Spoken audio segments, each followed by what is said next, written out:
My name is Mark. I'm 42 years old, a career soldier in the U.S. Army. For the last 16 months, I was deployed halfway across the world, in some of the hottest spots, doing what I do best, serving my country. The work was tough, exhausting, but it gave me purpose. Still, the only thing that kept me going was the thought of coming home to Sarah and our son Ethan. I'd been married to Sarah for 15 years, and Ethan was 10 now, the light of my life. I pictured their faces every night, replaying memories and dreaming of the moment I'd see them again. The war had changed me in ways I was still figuring out, but the hope of home was my anchor. Finally, the day came. I stepped off the plane, the air of my hometown hitting me like a wave of relief and disbelief. Pulling into the driveway of our suburban house, I noticed small changes. Fresh flowers, a newly painted door that made the place feel strange, not quite mine anymore. I told myself it was just the passage of time. Inside, Sarah greeted me with a hug that was warm but distant. Ethan ran up to me, eyes bright, but there was something in his smile that didn't reach his eyes. I shrugged it off as awkwardness after my long absence. The first few days passed with stories, me sharing tales from deployment, Sarah and Ethan filling me in on life at home. But beneath the surface, I sensed a shift. Sarah seemed distracted, often glued to her phone or answering work calls in hushed tones. I spotted a new laptop in the study, something I hadn't seen before. One evening, while fixing a cabinet door, I overheard Sarah on the phone. Her voice was quieter than usual, and she mentioned a name I didn't recognize. She sounded nervous. Late one night, I saw her phone light up with a message preview, "Can't wait to see you later." My heart clenched with a mix of confusion and fear. I wanted to dismiss it, but the seed of doubt had been planted. The distance between us grew each day, like a wall I didn't know how to tear down. I wanted to trust her, to believe in us, but every secret smile and every late-night text chipped away at the foundation of my life. The days after I got back felt like walking through a fog. I was here, physically, but emotionally, I was still halfway across the world, stuck somewhere between relief and confusion. Sarah's behavior didn't make it easier. She was polite, even caring at times, but the warmth I remembered was gone, replaced by something I couldn't quite name. She spent hours on her phone, texting, whispering into it when she thought I wasn't listening. I caught glimpses of the screen when she thought I wasn't looking, messages filled with emojis, affectionate words, and sometimes plans to meet. I tried to rationalize it. Maybe it was a friend she'd reconnected with during my deployment. But deep down, the knot in my stomach tightened. One afternoon, I came home early from a meeting and found Sarah talking quietly with a man I didn't know. He was well-dressed, confident, and they shared a closeness that made my chest ache. They laughed softly, exchanged quick touches, the kind of casual intimacy that screams of something more than friendship. I wanted to confront her, to demand answers, but something held me back. Maybe it was shock, maybe it was denial. Instead, I stayed silent, watching from a distance, trying to convince myself that I was overreacting. At night, lying in our bed, I'd stare at the ceiling, replaying every interaction, every smile, every word. I questioned myself. Had I changed? Was I less attentive, less present? The war had taken a toll on me, sure, but it hadn't erased my love for them, or so I thought. Then came the night I couldn't ignore anymore. Sarah's phone buzzed repeatedly with messages from someone saved as M. I saw phrases like, "can't wait to see you," and "miss you" flash across the screen. My heart sank, a cold wave of betrayal crashing over me. I confronted her that night, voice trembling, asking her who M was. She hesitated, then admitted he was a coworker, someone who had been there when I wasn't. She said it had started with talking, just to feel the silence, but somewhere along the way, it had turned into something else. The confession hit me harder than any bullet ever had. I felt a mix of anger, sadness, and numbness wash over me. The woman I'd trusted, the woman I'd fought for, had given a part of herself away. In the days that followed, the house felt colder. Ethan sensed the tension, became quieter, more withdrawn. I tried to be strong for him, but inside, I was breaking. I spent hours alone in the garage, replaying memories, questioning what had gone wrong. Was it me? Was it the war? Or had everything been falling apart long before I left? The truth was bitter and sharp. While I was risking my life for my family, my wife was slipping away from me, caught in a world I couldn't fight in. The morning light filtered through the blinds, but it did nothing to soften the ache in my chest. I woke up alone in the bedroom, the cold space between me and where Sarah should have been, a harsh reminder that nothing was the same. The words she had whispered the night before kept replaying in my mind. "I never wanted to hurt you." It felt like a cruel joke, like the weight of all those months away had been for nothing. I forced myself out of bed, each step heavy with dread. Ethan was waiting in the kitchen, his small face bright but tinged with worry. I tried to put on a brave face for him, but inside, the storm was raging. How could I protect him from this? How could I be his rock when I was crumbling beneath the truth? As days passed, I started noticing everything I had missed, or maybe refused to see. Sarah's phone was always close, always locked. She'd step away to take calls in whispering tones, her eyes darting nervously whenever I entered the room. I saw her smile at her screen, a smile I hadn't seen directed at me in months. The house, once a sanctuary, now felt like a stage where I was the unwelcome actor. One afternoon, when Sarah left for a meeting, I found myself in the study, drawn like a moth to the flickering light of her laptop. The screen was unlocked, almost an invitation. I hesitated for a moment, the part of me that wanted to trust her warring with the part desperate to know the truth.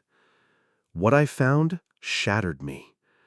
There were message threads with M, not just casual greetings, but intimate conversations filled with inside jokes, promises to meet, photos that were clearly taken in secret. The more I read, the more my world crumbled. They spoke of longing, of stolen moments in empty conference rooms and quiet bars.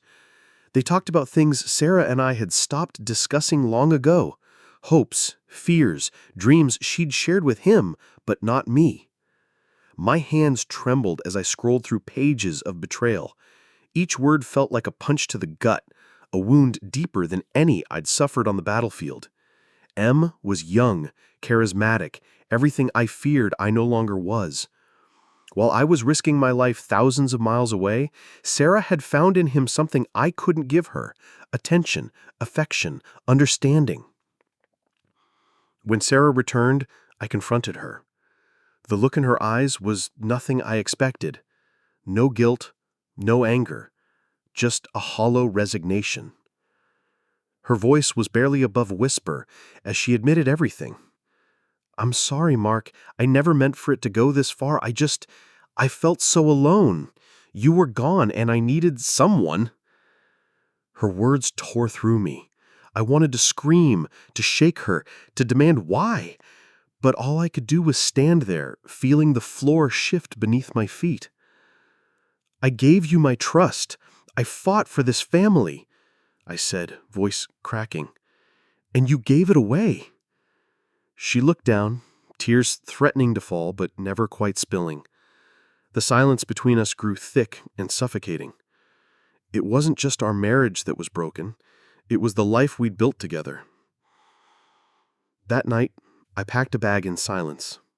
Ethan was asleep upstairs, unaware of the fracture ripping through our home. I didn't know where I was going, only that I couldn't stay. The house that once meant safety now felt like a cage. I stepped out into the night, the cold air hitting my face, sharp and unforgiving. For the first time in months, I felt truly alone. But amidst the darkness, a small part of me clung to the hope that maybe, somehow, there was a way forward, even if it wasn't the one I had dreamed of. The silence of that night lingered long after I left the house. The streets were empty, the cold air biting at my skin, but I barely noticed. My mind was a whirlwind, torn between rage, heartbreak, and a numbness so deep it felt like I was sinking into an abyss. I kept replaying her words, the look in her eyes, the way everything we built seemed to crumble in an instant. How could the woman I trusted more than anything choose someone else? How could she let me be gone so long, only to betray me in the shadows of our home? I wandered aimlessly for hours, the city's distant hum a faint backdrop to the storm inside me. Each step felt heavier, like I was carrying the weight of a life unraveling. I thought about Ethan, his innocent face, his hopeful eyes, and it broke me. How do you protect your child when the very foundation of their world is shaking? How do you explain the unexplainable, the betrayal that no child should have to witness, even if only through silent glances and fractured smiles? Back at the house, I imagined Sarah watching me leave, the look on her face a mixture of guilt and resignation. I wondered if she cried. I wondered if she regretted it. But no matter how much I wanted to hate her, part of me was crushed by the reality that we had grown apart long before I came home. The distance wasn't just physical. It was something that had been building quietly, insidious in me while I was away. I found myself replaying the good times, the moments of laughter, the quiet nights after Ethan had fallen asleep. Those memories were both balm and torment, proof of what we once had and a reminder of how far gone everything was. I questioned everything. Was I too focused on duty? Had I failed as a husband, as a father? The war took more from me than I realized, and now it seemed it had taken my family too. Sleep eluded me. Nights were filled with restless thoughts and dreams that twisted into nightmares, visions of Sarah with M, Ethan caught in the middle of a broken home, myself alone and lost. I woke up exhausted but unable to face the day with any kind of hope. In the days that followed, I kept my distance. I stayed in the spare room, avoiding Sarah's eyes, avoiding conversations that felt like minefields. We exchanged the bare minimum, logistics about Ethan's school, dinner plans, bills. The warmth and intimacy that once defined us had vanished, replaced by cold civility and unspoken resentment. Ethan was confused. He asked why I wasn't sleeping in our room anymore, why the house felt so quiet. I wanted to shield him from the truth, to protect his innocence. But how do you protect a child from the fallout of a love that's broken? I promised him everything would be okay, though I wasn't sure if I believed it. One afternoon, I found myself sitting on the porch, staring at the empty driveway, wondering what the future held. Could we heal? Could we rebuild? Or was this the beginning of the end, a slow unraveling that none of us could stop? The hardest part wasn't the betrayal itself. It was the loss of trust, the shattering of shared dreams, the realization that sometimes love isn't enough to keep people together. I wasn't just grieving a marriage. I was mourning the life I thought I had, the family I believed in. But amidst the wreckage, a small part of me refused to give up. For Ethan's sake, for the memory of what we once were, I knew I had to find a way forward, even if it meant facing the pain, the anger, and the uncertainty that lay ahead. Because, in the end, what's left after everything falls apart is what defines us, and I wasn't ready to give up just yet. The days bled into one another, each one feeling heavier than the last. I moved through our house like a ghost, going through the motions but never truly present. The walls that once echoed with laughter now held only silence, a silence so thick it felt suffocating. Every glance at Sarah, every step we took in the same room was a reminder of the chasm between us.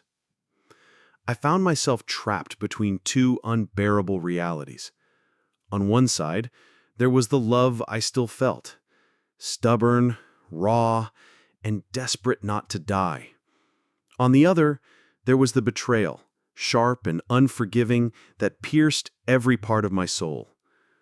I wondered if it was possible to forgive when the pain was so deep, or if some wounds never truly heal. Sarah tried to bridge the gap. She made small gestures, coffee in the morning, tentative conversations about Ethan, apologies whispered late at night. But it wasn't enough. The foundation of our relationship had cracked, and no matter how carefully she tried to patch it, the fractures remained visible, threatening to splinter at the slightest touch. One evening, I caught her sitting on the porch, eyes fixed on the horizon. For a moment, we sat in silence, the kind that spoke louder than words. I asked her if she still loved me. Her eyes filled with tears, but the answer was complicated, tangled in guilt, regret, and something I couldn't quite reach. "I don't know," she said softly. "I want to, but it's hard. Everything's changed." That admission broke something inside me. It was honest, brutal, and painfully real. I realized then that love alone couldn't fix what was broken. Trust, respect, and shared history mattered, and those were gone, at least for now. But there was Ethan, the little boy who still believed in us, who needed his parents whole, even if we weren't. I made a silent vow to him that no matter what happened, I would be there, not just in body, but in every way that mattered. The protector, the father. In the quiet moments alone, I wrestled with my own demons. The war had changed me, left scars that no one saw, but this battle at home was different. It wasn't fought with guns or strategy. It was fought with heartbreak, with silence, and the slow unraveling of everything I'd fought to protect. I began seeing a therapist, something I had resisted before. Talking about my pain, my anger, and my fears helped me confront the truth I'd been avoiding, that I couldn't save everything, but I could choose what to carry forward. For the first time in months, I felt a flicker of clarity. Maybe the marriage I dreamed of was gone. Maybe Sarah and I were destined to be strangers under the same roof, but I could still be a father, a role I'd never give up. One night, after putting Ethan to bed, I sat down with Sarah at the kitchen table. We spoke honestly, painfully, about the future. We didn't make promises we couldn't keep. We didn't pretend to know the answers.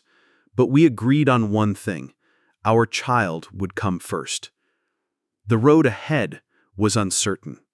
But in that fragile moment of understanding, I felt something I hadn't felt in a long time: hope. Not for a fairy tale ending, but for a new beginning, however messy or imperfect it might be. Because sometimes healing isn't about forgetting the past. It's about learning to live with it and finding the strength to move forward, one day at a time. Weeks turned into months. The sharp edges of betrayal dulled to a persistent ache, one I learned to live with rather than fight against. Sarah and I never returned to what we once had. The love that had bound us was fractured beyond repair, but the responsibility we shared for Ethan kept us tethered together in a fragile truce. I moved into a small apartment not far from the house. It wasn't much, but it was mine. a space where I could breathe without the weight of broken promises pressing down on me. Every day, I made sure Ethan saw me. School drop-offs, weekend dinners, bedtime stories, no matter what, I was there. The adjustment was hard. There were days filled with anger, with loneliness, with the sting of loss. But there were also moments of peace. Watching Ethan laugh, hearing his small voice call me Dad, feeling that unwavering bond that nothing could break. Sarah and I learned to communicate not as lovers, but as co-parents. We set boundaries and rules that protected our son from the fractures in our relationship. It wasn't easy. It never would be, but it was necessary. One evening, as I sat on my small balcony, the sun dipping below the horizon, I realized something. I was no longer the man I was before deployment, nor the man I had been betrayed by. I was something else, scarred, changed, but still standing. The war took much from me, but it didn't take my spirit. Sarah's betrayal wounded me deeply, but it didn't define my worth. And Ethan, he was the reason I kept fighting, the reason I chose hope over despair. Life doesn't always give us the endings we want. Sometimes it gives us new beginnings in unexpected forms. I was ready to face that future, not as a husband, but as a father, a survivor, and a man who refused to let betrayal break him completely.